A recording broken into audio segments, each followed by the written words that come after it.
Assalamualaikum warahmatullahi wabarakatuh. Apa kabar teman-teman semua? Semoga semua sehat-sehat ya. Bertemu lagi dengan saya, Yoyo Suhoyo dari Femar Regional Institute of Indonesia for Educational Development and Leadership atau Friendship.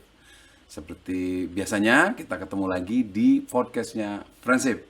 Nah, kali ini kita kedatangan tamu istimewa dari jauh ya. Kalau kemarin Pak Idam itu dari Palu, nah sekarang kita kedatangan tamu dari Banjarmasin gitu, yaitu Pak Tias. Apa kabar Pak Tias? Luar biasa dong. Oke. Jadi Pak Tias ini adalah seorang apoteker. Nah, ini juga istimewa nih. Karena biasanya sejauh ini ya, tamu-tamu kemarin kita sebelumnya itu kan dokter. Nah, kali ini tamu kita adalah seorang apoteker. Nah, tapi walaupun beliau ini apoteker, beliau ngambil S2 Ilmu Pendidikan Kedokteran dan Profesi Kesehatan. Nah, kemudian sambil S2, beliau juga ikut friendship.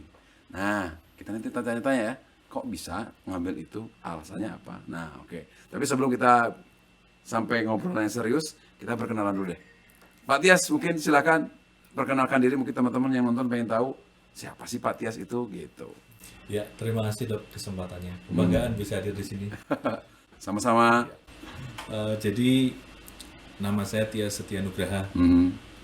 Namanya seperti perempuan, Tias.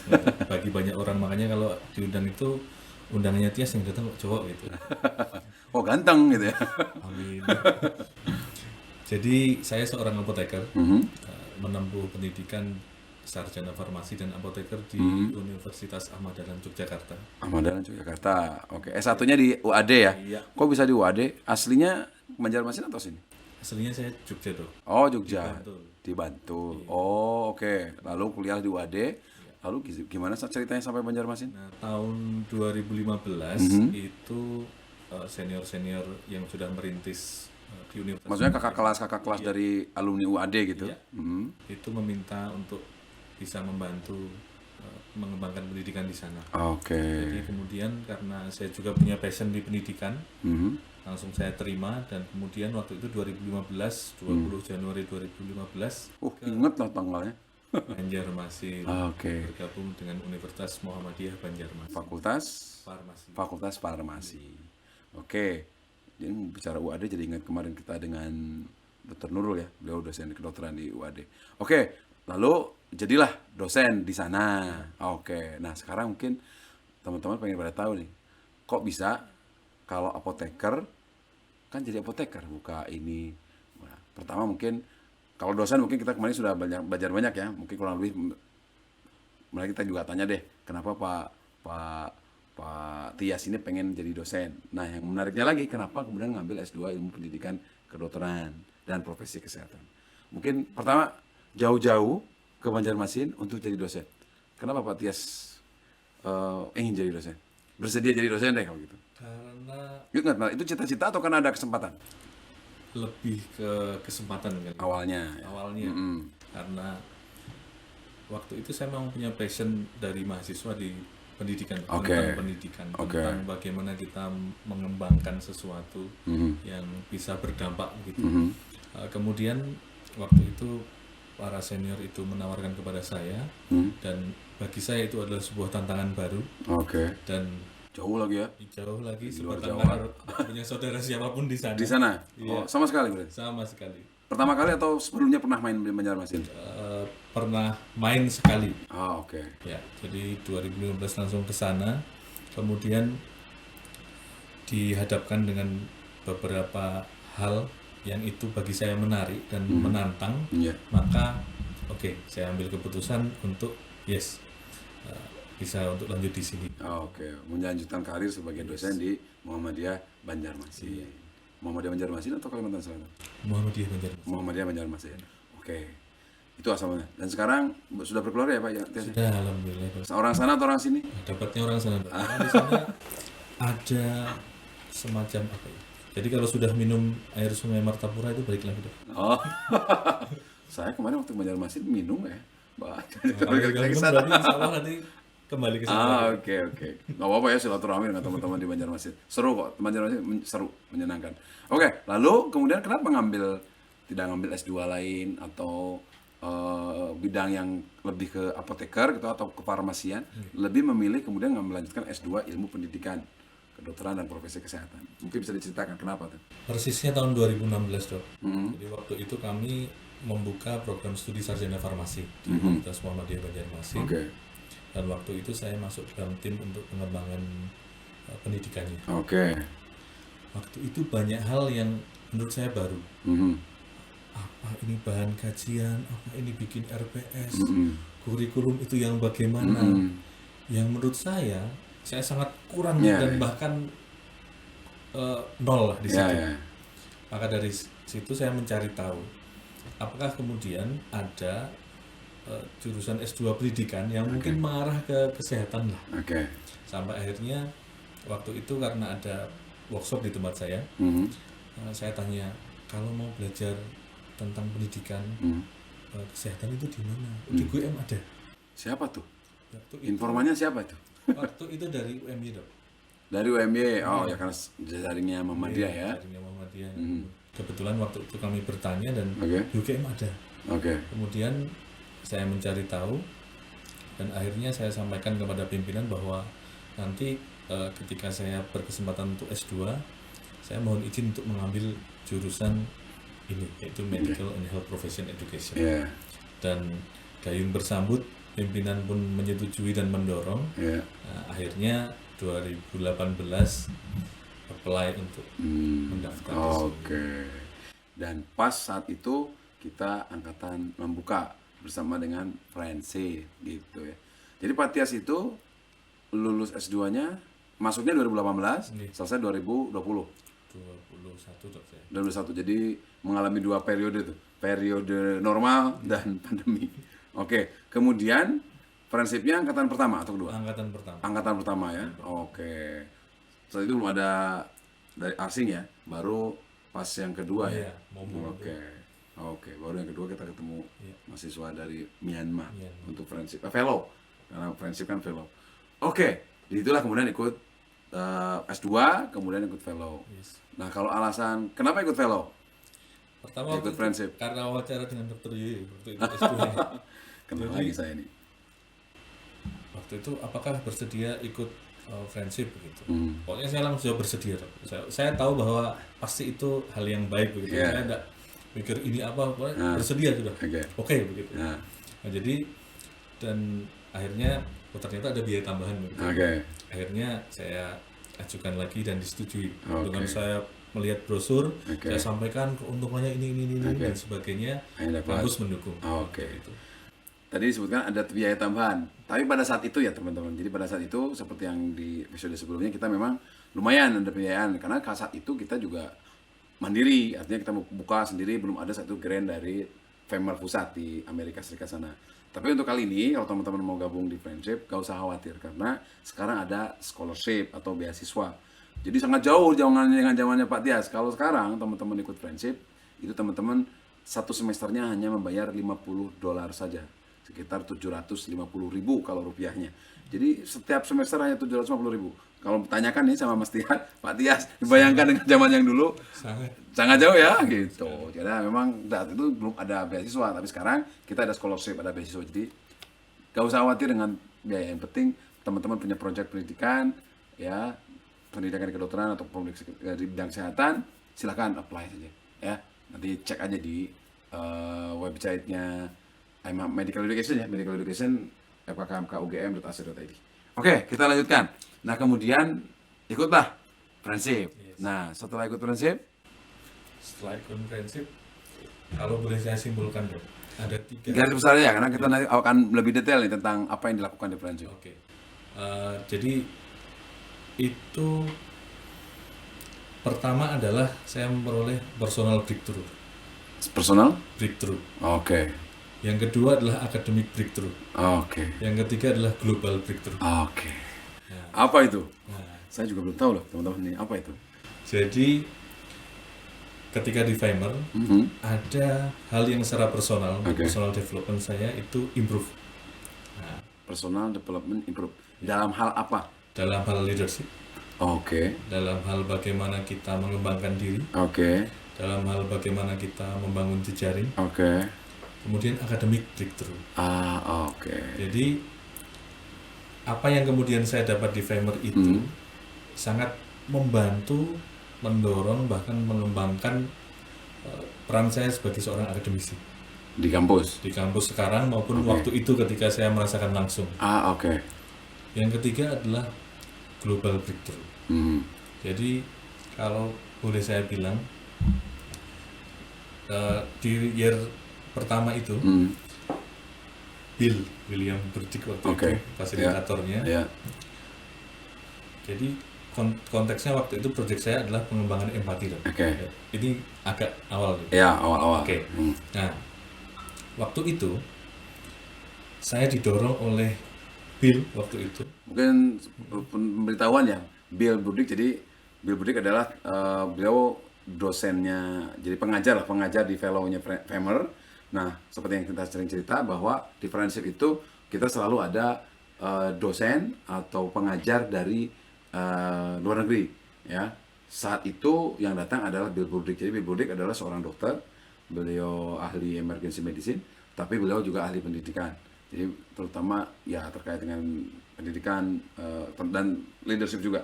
Nah, saat itu yang kita datangkan dari Amerika adalah beliau, dan itu yang ketemu dengan Pak Tias. Nanti tahun berikutnya ketemu Ray sama François Silier. François dari Afrika Selatan, Ray dari Amerika Serikat, plus dari India ya. Itu. Jadi yang tadi diceritakan oleh Pak Tias. Jadi tentang global breakthrough ya. Ya. Kenapa global breakthrough-nya di mana tuh? Nah, jadi waktu itu saya perlu satu instrumen untuk mengukur empati mahasiswa yang punya kebetulan Jefferson di Philadelphia. Di Philadelphia. Kebetulan diskusi dengan Bill waktu itu karena yang memfasilitasi saya. Saya bilang, loh ini apa mungkin saya yang bukan siapa-siapa ini untuk bisa punya akses ke sana. Dan apa yang dia sampaikan itu beyond tidak terbayangkan gitu ya soalnya. Dia bilang bahwa you are entitled. Kamu berhak loh. Karena kamu seorang Famer Fellow, maka kamu adalah bagian dari komunitas global. Waktu itu beliau langsung kontak, namanya Prof. Hujat, itu pakar empati, yang saya kebetulan mempelajari banyak papernya. Kontak langsung di email. Sebelumnya cuma baca di artikel, namanya di artikel gitu ya. Betul sekali, Dok. Langsung Bill email Prof. Hujat waktu itu. Kebetulan langsung dibalas. Bill bercerita bahwa ini ada yang namanya Tias Famer dari Indonesia. Ini mau penelitian tentang empati. Apakah boleh mengakses untuk instrumennya? Langsung, Dok. Boleh, silahkan hubungi kontak ini, karena waktu itu beliau sudah pensiun. Jadi hubungi kontak ini. Langsung diberikan kontaknya. Dan saya hubungi kontak itu, namanya Shira Carroll. Itu saya hubungi dan dikasih, Dok. Yang waktu itu harga asli dari instrumen itu adalah sekitar di atas 2.000 US. 2.000 US itu kalau rupiah berarti berapa? Kalau sekarang mungkin 2.000 berarti sekitar 30 juta ya? Ya, meskipun tentunya tidak selengkap fasilitas yang premium, tapi kita punya akses itu. Nah, bahkan sampai sekarang masih berhubungan baik loh. Kalau ada update dari Jefferson tentang empati, dikasih informasi. Kita juga ya banyak dialog yang berkembang sampai sekarang. Nah, di situ saya sadar loh bahwa kita sebagai seorang Famer Fellow itu part of global community. Bahwa kita itu punya akses yang luas dan jejaring yang kuat secara internasional. Menarik ya teman-teman, terutama teman-teman nih. Karena kemarin mungkin lihatnya prinsip untuk teman-teman kedokteran saja. Tidak. Ini Pak Tias menunjukkan, bercerita kita bahwa beliau apoteker, beliau bisa menjadi bagian. Dan di internasional memang itu. Jadi mungkin sedikit kita kilas balik ya tentang Famer dan Famer Regional Institute termasuk ini. Jadi prinsip itu Famer Regional Institute, salah satu cabang secara internasional. Jadi Famer pusatnya di Amerika Serikat, itu ada beberapa cabang. Di India ada 4, di Cina ada 2, di Indonesia kita di sini di UGM. Selain di Asia ada juga di Afrika ada Mesir, di Asia yang lainnya sepertinya di Arab ada kayak saya lupa. Tapi kemudian di Amerika Selatan juga ada gitu. Nah, jadi Nah, yang dimaksud dengan community global itu karena kemudian yang ikut FEMER itu, termasuk yang FEMER Regional Institute itu dari mana-mana. Ya, kita dari sekitar kawasan sini dari Malaysia ada, dari saya waktu zaman saya ada satu teman saya dari Filipina, satu teman saya dari Vietnam, gitu.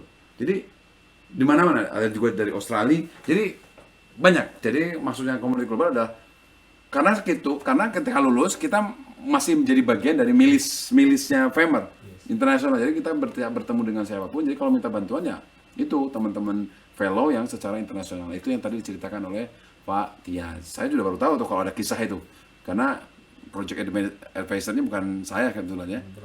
Prof. Mora gitu. Jadi saya tidak tahu ada cerita itu bahwa beliau punya kontak dengan Jefferson. Saya tahu Jefferson karena ketika saya ikut FEMER di Philadelphia, saya memang punya akses langsung ke library-nya Jefferson sebagai FEMER Fellow saat itu di Philadelphia. Nah, ternyata saya tidak menduga bahwa teman-teman FEMER Fellow yang regional institute seperti Fellow-nya Friendship juga bisa gitu. Nah, ini cerita menarik. Dan itu tidak harus dokter. Jadi teman-teman yang tenaga kesehatan selain dokter ya. Jadi kalau teman-teman ada dokter gigi, apoteker, bidan, perawat, silakan ikutan di Friendship ini. Nah, ini Pak Tias salah satu buktinya. Dan tadi ya, jadi ada mengalami academic breakthrough, ya, personal breakthrough, kemudian bahkan global breakthrough. Oke, itu secara globalnya, itu manfaatnya ikut di Friendship, gitu ya. Dan itu sampai sekarang masih aktif ya, kita semua masih aktif ya. Jadi kita bisa ngobrol dengan siapapun di sana. Dan nanti kalau misalnya teman-teman menghadiri conference internasional, akan banyak sering ketemu. Kalau asal temanya mungkin nggak selalu temanya pendidikan ya, mungkin banyak juga karena yang ikut FEMER itu tidak semuanya ya mungkin mayoritas adalah aktivis pendidikan di institusinya masing-masing. Tapi selain aktif di pendidikan, mereka juga adalah profesional kesehatan dengan spesialisasinya masing-masing, dengan keahliannya masing-masing. Ya, termasuk dari apoteker atau dari farmasi juga begitu. Nah, oke, itu cerita Pak Tias tentang itu.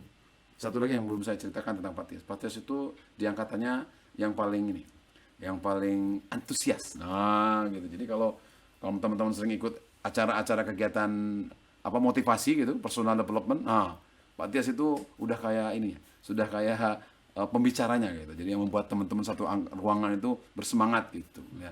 Oke. Nah, sekarang Pak Tias kembali ke keikutsertaan Pak Tias di Friendship. Di Friendship itu kan kemudian kita harus bikin project. Pak Tias saya itu projectnya tadi sudah singgung ya tentang empati. Mungkin bisa bercerita Pak Tias. Projectnya Pak Tias yang kemudian harus dikerjakan selama 2 tahun itu apa? Ya. Jadi waktu itu di Year One waktu itu kita desain project pelatihan untuk yang nanti harapannya bisa memiliki dampak pada peningkatan empati mahasiswa. Yang kemudian tadi dapat akses tadi untuk mengukurnya.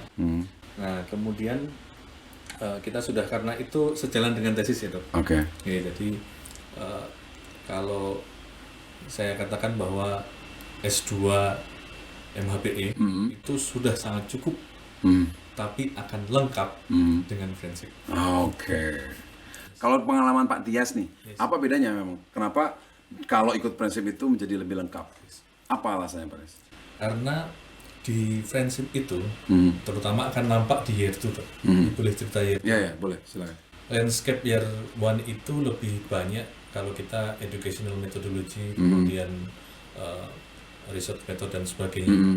Di Year 2 itu nanti landscape-nya sudah berubah ke arah leadership. Dan hampir semuanya itu menurut saya itu sangat berkontribusi bagi kiprah kita setelah lulus begitu di masing-masing institusi itu di aspek leadership, terutama bagaimana Ray mengajarkan banyak hal tentang leadership. Nanti kita tanya ya sama Pak Tias, semoga saya tidak lupa ya tentang setelah lulus nanti yang dirasakan manfaatnya apa. Balik ke project, jadi projectnya adalah waktu itu tentang empati dok. Cuma ini karena Year 2 itu persis ketika project itu akan dilaksanakan. Nah, jadi saya sudah bersiap pulang, minggu depannya adalah lockdown. Ya. Jadi pas mau pulang itu berarti kemudian memang itu kita residensialnya Februari ya? Iya, Februari pertengahan.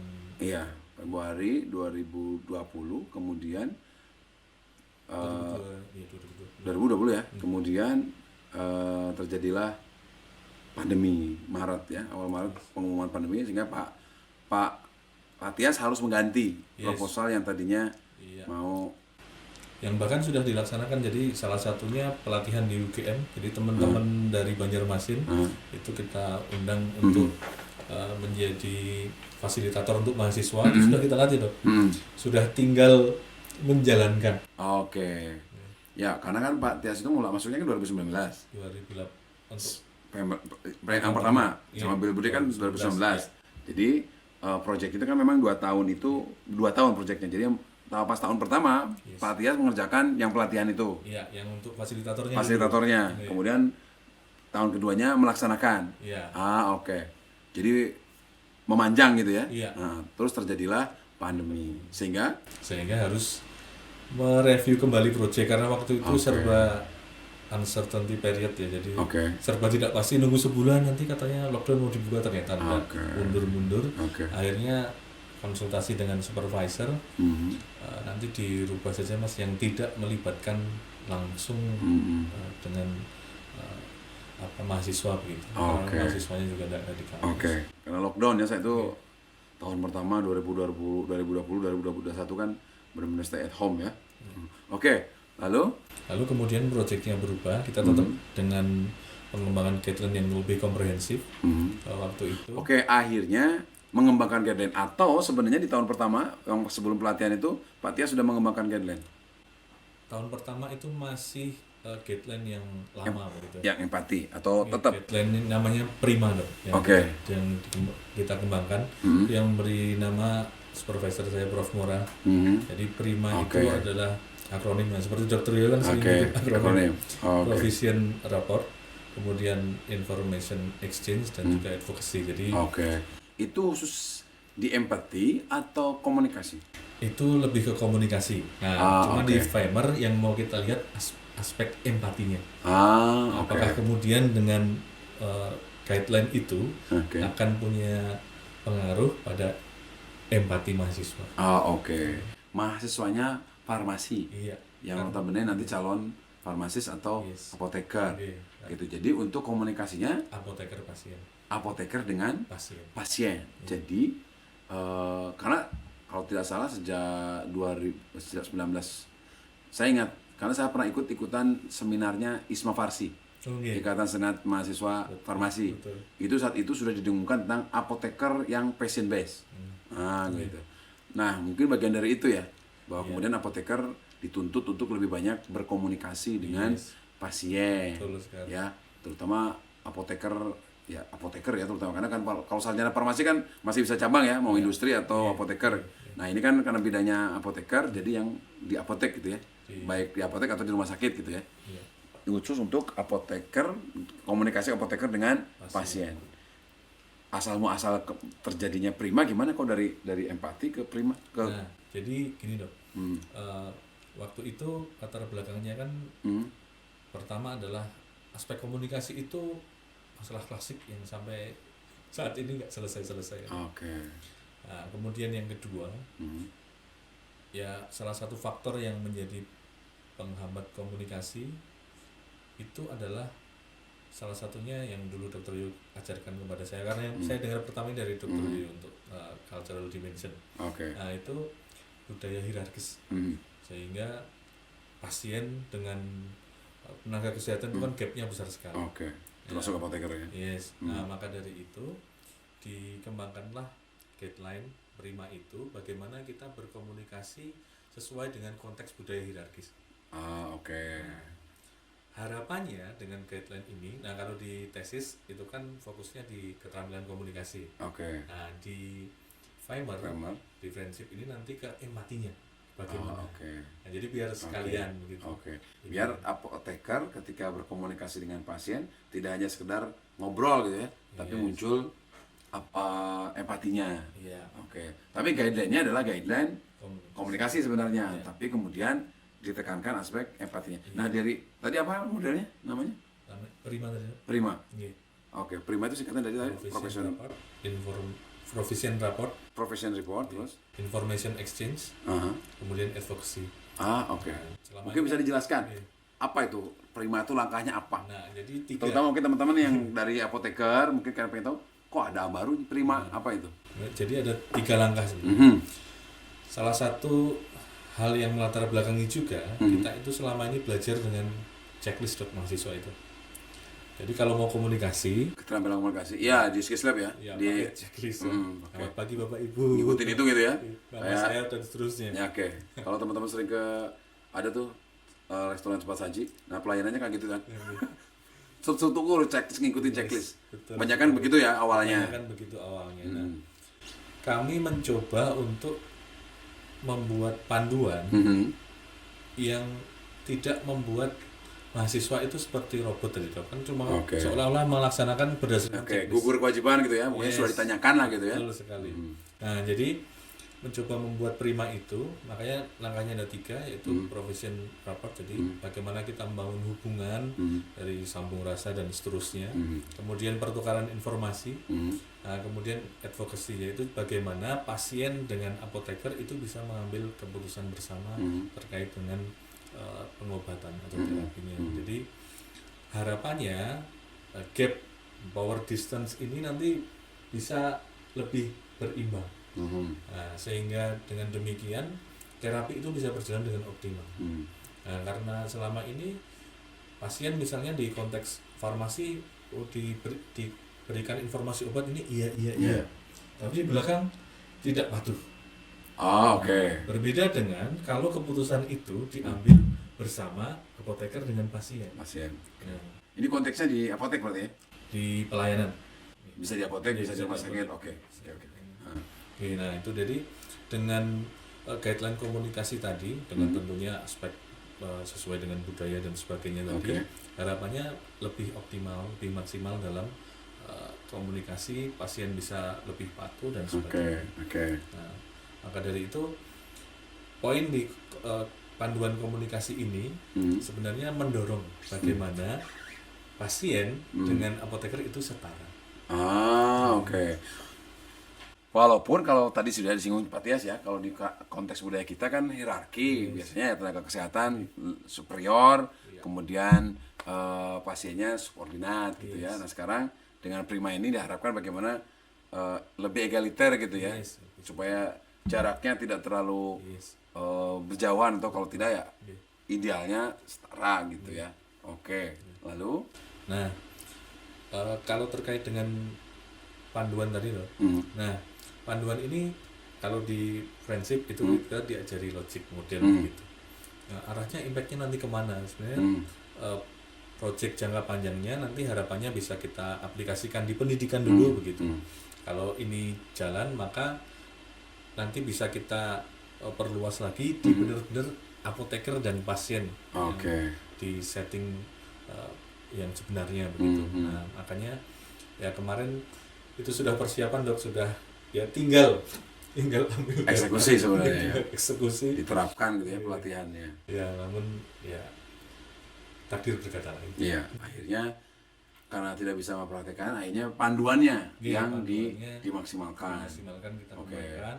Waktu itu tahapnya cukup banyak, kita melakukan literatur review ulang, kemudian dengan scoping review waktu itu, kemudian tahap keduanya kita untuk validity-nya nanti dengan akademisi yang sudah berpengalaman sesuai dengan bidang komunikasi, kemudian dengan organisasi profesi, sampai kita bagaimana membuat konsensus dari pakar-pakar dan praktisi ini terkait dengan panduan itu. Oke. Nah, dan proyeknya nanti persepsi mahasiswa tentang panduan ini bagaimana? Oh, oke. Sebentar, itu sudah di ini belum? Dihakikan gitu, Prima? Panduan itu? Nah, belum Dok, masih belum. Aduh. Dihakikan ya? Kalau bisa kan karya orisinalnya Pak Tias dan ya tim mungkin ya, tim pembimbing. Tapi harus dihakikan itu, dibiasakan ya agar kemudian orang tahu bahwa itu adalah karya ciptanya Pak Tias. Tapi kalau publikasi sudah? Publikasi masih on proses ya. Oke. Jadi tentang primanya itu ya. Oke, kembali ke proyek. Jadi akhirnya proyeknya adalah mengembangkan panduan tentang prima. Oke. Jadi tentang pengembangan panduannya yang dieksplor Oke. dengan studi dan sebagainya ya untuk lebih membuat ini kredibel modelnya gitu ya. Lebih kredibel, lebih berbasis evidence gitu ya. Oke, terus tambahannya adalah dengan dimintakan persepsi kepada mahasiswa. Nah, caranya gimana? Mereka dikasih panduan terus suruh baca atau dijelaskan atau gimana? Nih, jadi ada pertama kita jelaskan dulu tadi. Nah, kemudian mereka kita berikan panduannya. Kemudian ada kolom feedback atau apapun itu di situ. Iya. Nah, jadi mereka memberikan masukan dan Oke. sebagainya. Kemudian round kedua kita pertemuan lagi untuk FGD lagi. Jadi Oke. Jadi pertama dijelaskan dulu, Iya. round pertama dijelasin, mereka juga bisa baca, dikasih bahannya. Iya. Setelah round pertama, setelah baca, setelah diajari terus. terus mereka membaca sendiri, kita berikan Oke. waktu untuk mempelajari dan memberikan. Oh, itu round 2. Itu space-nya loh. Jadi ketemu round 1, kemudian mereka mandiri. Mandiri, belajar mandiri, Kemudian wawancara. seminggu kemudian itu round 2. Oke, round 2-nya adalah minggu keduanya. Ya. Minggu kedua. round keduanya adalah isinya Isinya masukan-masukan itu kita di-explore bahas, ya, dengan cara tadi pakai FGD tuh. FGD. Oke. Berapa orang saat itu? Kan pandemi. Zoom. Oke. Oke. Akhirnya Zoom. Nah, itu pelatihannya, padahal kemarin pelatihannya kenapa nggak Zoom? Susah ya? Karena kalau komunikasi agak susah ya, rumit ya, karena harus ada pasien simulasi dan sebagainya. Oke. Tapi kalau FGD masih memungkinkan gitu ya, untuk kemudian Zoom. Oke, terus evaluasi lah melalui FGD, melalui Zoom. Iya. Terus apa tuh yang didapat dari hasil evaluasi itu? Nah, jadi tadi ternyata apa yang kemudian kita predik di awal bahwa mahasiswa itu ternyata merasa bahwa ini lebih luas begitu karena nggak checklist kan. Iya, iya. Jadi kita cuma memberikan alur Iya. gambarannya. Oke. Jadi mahasiswa itu lebih bisa mengeksplor tentang komunikasi yang dilakukan kepada pasien.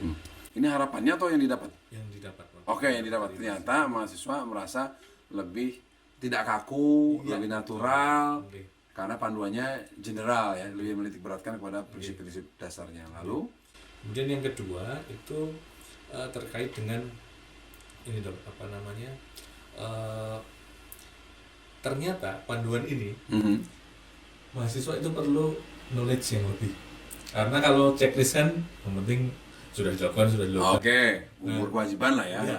Kalau ini untuk dengan panduan ini itu harus muncul, mereka itu harus tahu konstruksi dari apa yang mau disampaikan dulu. Kontennya ya, konten komunikasinya itu apa? Jadi nggak bisa hanya melaksanakan prosedurnya, tapi harus ada kombinasi antara mereka melaksanakan prosedur, tapi prosedur itu inline atau sejalan dengan konten yang harus disampaikan. Betul sekali. Itu. Jadi mereka, sebentar, itu menuntut atau mereka menyadari kemudian mendorong mereka belajar.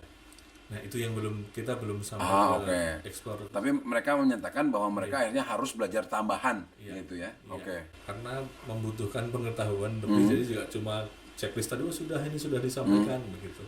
Oke. Gitu dok. Nah, itu nanti mungkin pada saat uji coba dok, karena kita mencoba menyiapkan untuk uji cobanya itu. Nah, mungkin nanti bisa kita explore sampai apakah mereka saat refleksi apakah perlu belajar lebih. Sepertinya sudah ada bahan untuk S3 ya, ini lanjutan untuk S3 ya. Oke. Tapi ada rencana nggak Pak Tes untuk melanjutkan S3? Rencana Maksudnya S3 pasti, tapi maksudnya S3 di bidang pendidikan ini atau kembali ke farmasi S3-nya? masih mempertimbangkan beberapa. Oke. Ya, karena tidak mudah ya. Karena kan linearitas, apalagi kalau misalnya Pak Tias mau nanti jadi guru besar kan juga jadi bahan pertimbangan. Oke, tapi balik lagi ke prinsip itu sudah di luar topik. Oke, dievaluasi dan hasilnya ternyata positif dari sisi penerimaan ya peserta didik, dari mahasiswa, bahwa mereka merasakan enjoy, lebih terbuka, tidak kaku, mereka bisa explore dengan kesadaran bahwa ternyata untuk komunikasi itu nggak bisa hanya mengetahui prosedur saja, tapi mereka juga harus explore atau belajar tentang konten pengilmuannya. Dan satu lagi dok. Maka Jadi mereka merasa bahwa itu panduan itu applicable. Maksudnya ketika mereka bekerja, bahkan meskipun mereka belum bekerja ya. bayangan mereka itu kelak ketika mereka bekerja. Kayak ini bisa deh diterapkan. Oke, oke, oke. Dan itu yang kemudian disampaikan ya di report itu di akhirnya di reportnya. Oke, jadi itu selesai. Kemudian itu proyeknya Pak Tias, dan itu masih bisa diperpanjang ini untuk penelitian selanjutnya. Tapi sudah dilakukan penelitian selanjutnya nggak? Yang tadi explore setelah dilatihkan segala macam. Kalau untuk diteliti belum, tapi ini sudah saya aplikasikan di pengajaran, Dok. Oh, oke. Jadi sudah masuk kurikulum. Iya. Jadi hasil proyeknya dimasukin kurikulum, tapi belum dikaji ulang, diteliti ulang. Ya, oke. Semoga ya setelah ini Pak Tias mengeksplor lagi, jadi berkepanjangan. Walaupun misalnya nanti tidak S3-nya tidak di bidang pendidikan, kedokteran, profesi kesehatan, tapi sebagai akademisi, sebagai pengembangan pendidikan, Pak Tias terus menggalakkan itu. Jadi nanti bisa jadi expertnya komunikasi apoteker pasien. Oke. Nah, selesai friendship. Ini terakhir sebelum kita tutup. Setelah kemudian Pak Tias selesai, kemudian sehari-hari, apa yang kemudian Pak Tias rasakan bahwa ini manfaatnya di kehidupan saya sebagai seorang dosen di bidang farmasi atau apoteker? Yes. Prinsip ini khususnya. Ya. Saya masih ingat ketika diwawancara pas akreditasi S2, karena mahasiswa kan waktu itu diwawancara. Oh, akreditasi S2-nya kita, S2 Ilmu Pendidikan Kedokteran dan Profesi Kesehatan. Pertanyaan asesor waktu itu. Waktu itu kan salah satu dari hasil dari S2 kita kan menjadi inovator ya. Nah, kemudian ditanya apa yang kemudian inovasi Anda sebagai mahasiswa terus lulusan nanti yang bisa dilakukan begitu. Ya dengan mantap saya menjawab bahwa saya mendapatkan banyak hal dari S2 dan friendship begitu. Saya bisa melakukan inovasi di bidang faculty development. Saya bisa melakukan inovasi di bidang pendidikan kurikulum sampai assessment. Nah, karena waktu itu saya masih mahasiswa dan menjawab yang tadi, ketika lulus langsung saya propose untuk bikin proposal untuk Pharmacy Education Unit. Oh, mendirikan Pharmacy Education Unit. Wah, ini menarik, ini menarik. Jadi kita kenalnya kalau di kedokteran ada namanya MEU. Termasuk saya kan ketua MEU nih, Medical and Health Professional Education Unit. Kalau di sini karena kita punya ada perawatan gizi. Jadi kalau di fakultas kedokteran lain punya MEU, Medical Education Unit. Nah, kemudian Pak Tias tanpa ada instruksi, karena memang kita pernah punya proyek membuat Health Professional Education Unit, tapi itu kerjasama dengan teman-teman Kemenkes. Jadi untuk poltekkes yang di bawah Kemenkes disarankan atau didorong untuk mendirikan Health Professional Education Unit. Nah, jadi ini Pak Tias tanpa ada dorongan tapi inisiatif sendiri mendirikan Pharmacy Education Unit. Pharmacy Education Unit, gitu.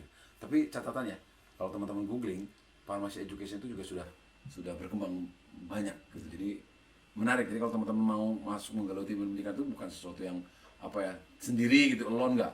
Secara internasional sudah banyak berkembang. Oke, kembali tadi mempropos pendirian Pharmacy Education Unit.